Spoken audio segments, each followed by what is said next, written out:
Liberty Christian Academy is a private school in Richlands that's been around about 10 years, and they started up a football program recently, and now the Heat getting ready to play their first real game that counts this Friday night. Sean Richmond is Liberty's head coach, and he started the program from scratch 4 years ago. They were supposed to play Faith Christian at home this Friday night. Their field isn't quite ready, so now they'll play the game in Rocky Mount, but for Richmond, he's excited to finally put on those helmets for the first time.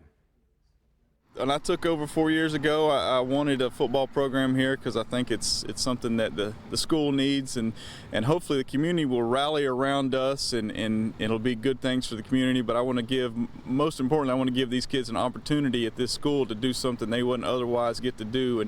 And it's been a big task. The cost, the logistics, the field, everything is it's not an overnight thing. So we've solidified almost 20 high school players. We've got a couple seniors. We've got some transfers from public schools, so that they brought some experience in. I don't expect to go in and blow some teams out, but I do want our boys to compete, learn, develop, come back next year and be ready to build on this year. They got a nice following already, right? Their 8-man team is going to play an 8-game schedule. They did have a scrimmage last Friday at Bethel. We'll see what they look like in their first real game coming up this Friday night. College football in our state, it kicks off tomorrow. Elon will play at Wake Forest at 7 o'clock. The big question for the Demon Deacs is, who will they play at quarterback? Sam Hartman transferred to Notre Dame.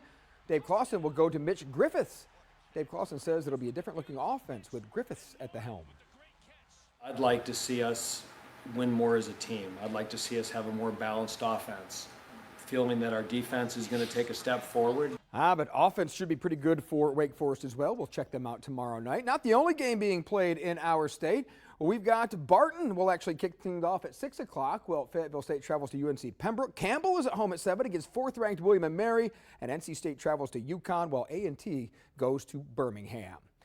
All right, ECU, they are getting ready for their first game Saturday at the Big House in Michigan. They're a 35-point favorite, and while Mike Houston has been trying to keep the outside noise from getting to his players, there is some talk coming from the Mitten that the Pirates could be a cupcake for the Wolverines, and the players, they've heard it.